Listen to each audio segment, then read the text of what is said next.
সকাল থেকে রাজধানী ঢাকার আকাশ মেঘলা মেঘলা আকাশ জানান দিচ্ছে বৃষ্টির আভাস।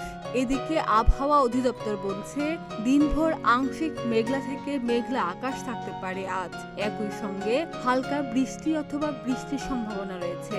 এই সময়ের মধ্যে ঢাকা ও তার পার্শ্ববর্তী এলাকায় দক্ষিণ ও দক্ষিণ পূর্ব দিক থেকে ঘন্টায় 10 থেকে 15 কিলোমিটার বেগে বাতাস প্রবাহিত হতে পারে। এই অবস্থায় দিনের তাপমাত্রা সামান্য কমে গরমের ভ্যাপসা অনুভূতি কিছুটা কমতে পারে। সোমবার সকাল 7টা থেকে পরবর্তী 6 ঘন্টার জন্য ঢাকা ও তার পার্শ্ববর্তী এলাকার আবহাওয়ার পূর্বাভাসে এসব তথ্য জানানো হয়েছে। পূর্বাভাসের তথ্য অনুযায়ী আজ সকাল 6টায় ঢাকায় তাপমাত্রা রেকর্ড করা হয়েছে 26.2 ডিগ্রি সেলসিয়াস এবং বাতাসের আর্দ্রতা ছিল 93%।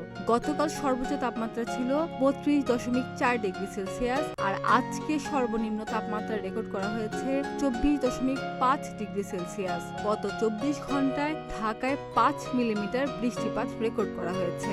অন্যদিকে রবিবার রাতে আবহাওয়া অধিদপ্তর থেকে প্রকাশিত সারা দেশের পূর্বাভাসে জানানো হয়েছে আজ সন্ধ্যা 6টার মধ্যে রংপুর, রাজশাহী, ময়মনসিংহ, ঢাকা, খুলনা, বরিশাল, চট্টগ্রাম ও সিলেট বিভাগের অনেক জায়গায় অস্থায়ীভাবে দমকা হাওয়া সহ হালকা থেকে মাঝারি ধরনের বৃষ্টি অথবা বজ্রসহ বৃষ্টি হতে পারে। সেই সঙ্গে সারা দেশের কোথাও কোথাও মাঝারি ধরনের ভারী থেকে ভারী বর্ষণ হতে পারে।